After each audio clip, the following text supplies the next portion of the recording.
don't know if Japanese whiskey believes in divorce, but this one definitely does not. I'll see myself out.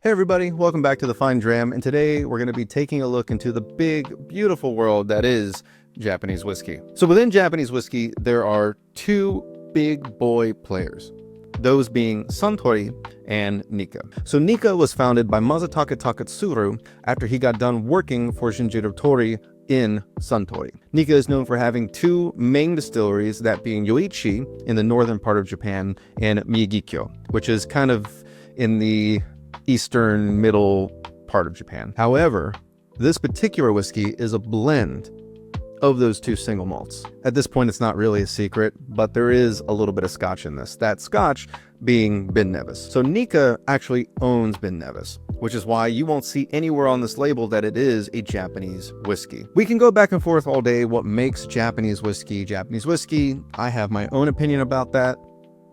We may save that for another video because it's a long one. But essentially what you should know when it pertains to Nikka is that they are part of the JSMA, which is the Japanese Spirits Makers Association. So essentially they have agreed to that if something is not 100% distilled, aged, and bottled in Japan, along other things like has to use cereal grains and malted grains, malted barley, and at least 3 years old, it cannot be called Japanese whiskey. Hence why this is just Nikka from the barrel. There is a standard Nikka from the barrel, which is pretty good. You can commonly find it in Japan all over for pretty cheap, or in the States in 700 milliliter bottles or 750s. This one is Nikka from the barrel extra marriage. So what they did is they took their standard bottling of Nikka, which again is that blend of components that we talked about earlier, and they aged it for, at least from what I was able to tell, an additional 3 months after blending in a barrel to basically marry out. Coming in at a 51.4%, which is pretty high for Japanese whiskey. It is a little bit on the expensive side. I paid about 60 pounds for this, which translates to 75 US dollars. Let's get into the screw twist, I guess. That wasn't as exciting. So let's stop nerding out for a minute and talk about the whiskey. On the nose. So I will tell you, I've had this whiskey open for a while now. I bought it about 3 to 4 months ago. I haven't drank much of it. And it's not because it's, full disclosure, it's not because it's not good. I just haven't gotten around to drinking as much as I used to. That and trying to make videos, it's a process. You get lots of dark kind of berry notes, very floral. A lot of oak, a very typical kind of Japanese-y whiskey nose. The ethanol adds a little bit more punch to it, but overall it smells like a very nice floral perfume, berries, and oak. It does smell more on the darker side of the note range. There's not a lot of brightness coming up out of the glass for me.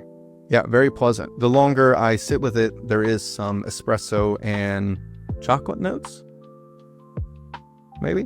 Very good. Cheers, everybody, on the palate.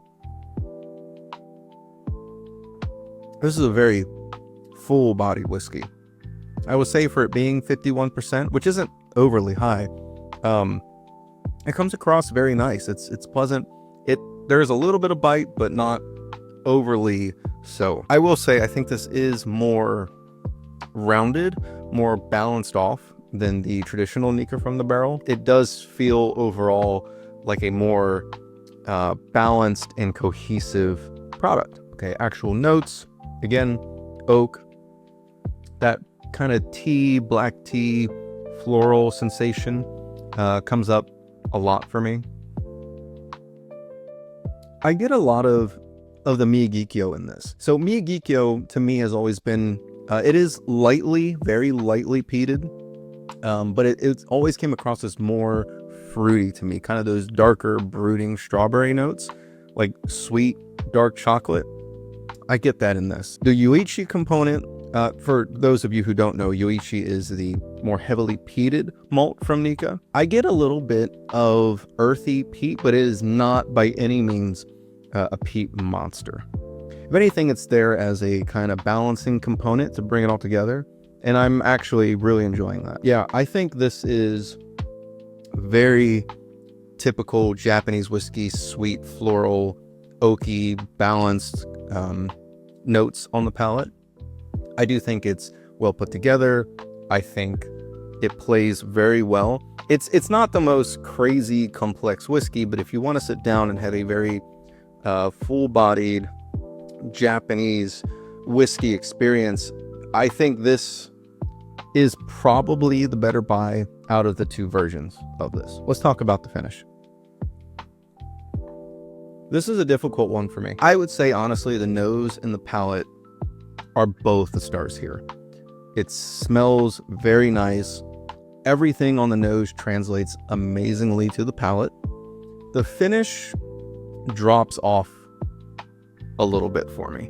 It's just soft, and the last thing you get is kind of that dark chocolate, oaky, bitter chocolate note, if that makes sense. It doesn't stick around forever. It's very enjoyable. It's very much a drinker whiskey. Nothing to really complain about here. If anything, I wish it had a little bit more body to it, but it's nice. It's a good whiskey. Where would I rate this on my tier list? I think it's very good for what it is. I think it is better than the standard Nikka from the barrel. However, I do think it's also more expensive. When I was in Japan, I bought a 500 milliliter bottle, which is what this is. From what I understand, it only comes in 500 milliliters. I bought a whole milliliter bottle, a 500 milliliter bottle for, I think it was like 2,500 yen, which was the equivalent of 20 bucks. Now again, that was back in 2019, 18, 19, 2020. In the States, you can typically find full 750 milliliter bottles for around that $55, $60 mark. So you're looking at less liquid for the same price, if not a little bit more in some markets. Do I think it's good? Do I think it's worth it? Yes. Asterisk. I think it is a better whiskey. For the average person though, if you're not already into Japanese whiskey, I don't know if you're going to be able to really tell the difference. I do think it's worth having one. I would put this in the B tier. I think it's good whiskey. I just think it's a little bit pricey, a little bit harder to find, and it's not gonna blow you away. I think for that $70, $80 mark, you could spend your money on other things and get more. However, strictly within the context of Japanese whiskey, maybe not. That's a whole nother conversation. Japanese whiskey is stupid expensive right now. And again, you could argue that this isn't even really truly a Japanese whiskey, but again, another video. Okay guys, well that's it for the Nikka from the barrel extra marriage. Have you had it? Have you tried it? What do you think? I may in the future do a comparison side by side with the standard Nikka to put my money where my mouth is. And that's going to be possibly a super embarrassing video for me because I could be wrong. But anyway, as always, thank you for watching. Cheers. I will see you in the next video.